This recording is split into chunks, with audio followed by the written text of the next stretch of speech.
Idan kana son ka san menene kasuwanci na Metaverse, ka biyo ni a wannan bidiyo zan yi maka bayanin kasuwanci na Metaverse.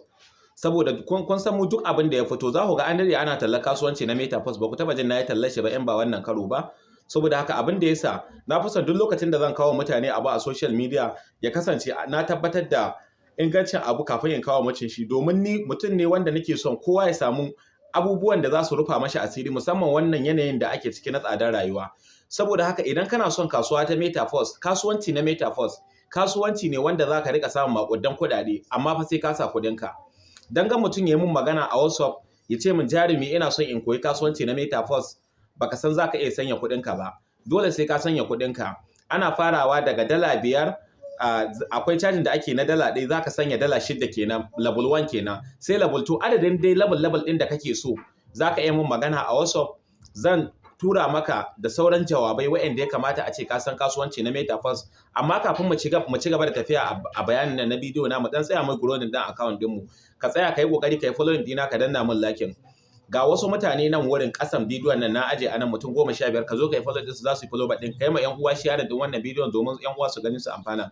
Dan uwa na, kasuwanci na Metaverse kasuwanci ne wanda ake samun makudan kuɗaɗe, wanda ya kamata a ce duk mai amfani da wayar shi ya amfani da damar shi ya rika yin kasuwanci na Metaverse, domin kasuwanci ne musamman idan ka shiga babban team, kasuwanci ne wanda zaka samu makudan kuɗaɗe. Saboda haka duk mai son kasuwanci na Metaverse ya koyi kasuwanci na Metaverse yana iya mun magana a WhatsApp. Na farko zan karanta lambar wayata, wadda a bidiyoyi na ban cika karanta lambar wayata ba. Abu na biyu kuma, idan kana son lambar wayata kana iya zuwa a bio dina na TikTok ka duba ka gani akwai lambar WhatsApp dita na nan wurin, kana iya ɗaukar number WhatsApp ɗita ka yi magana. In kuma link ka gani kana iya danna link ɗin, zai kai ka group direct nawa na WhatsApp. Kai tsaye za ka je a WhatsApp ka yi min magana. Amma dan girman Allah, duk wanda ya tabbatar da bai iya zuba kuɗin shi kasuwanci na Metaverse ba sai ya min magana ba. Kuma idan za ka yi min magana ka je ka tambaye ka direct kai tsaye. Idan TikTok kake so a koya maka yadda ake samun kuɗi a TikTok da kuma US account, za ka iya zuwa direct ka yi min boy jarumi ina son in koyi a koya min yadda zan buɗe US account. Idan kuma kasuwanci na Metaverse kake so, shi ma da ka je ga maganar ka yi min magana direct kai tsaye, jarumi ina son in koyi kasuwanci na Metaverse, zan tura maka bayanai. Idan ka ji za ka iya, kawai kai tsaye za ka yi. Idan kuma ka ji ba za ka iya ba, to da Allah ba sai ka maido min da amsa ba, saboda mutane sun dan yawa. Saboda haka wannan shine. Saboda haka ga lambar WhatsApp dita 070 36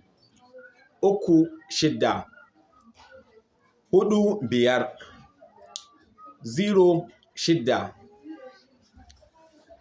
49. Abin da yasa na faɗe ta a harshen Hausa sakamakon idan aka haɗa da 070 da sauransu dai turanci TikTok suna iya rufe wannan bidiyon, to shi yasa na faɗe ta da Hausa. Saboda haka duk mai son kasuwanci na Metaverse zai iya mun magana kai tsaye, insha Allah zan koya mashi kasuwanci na Metaverse. Allah ya sa mu dace.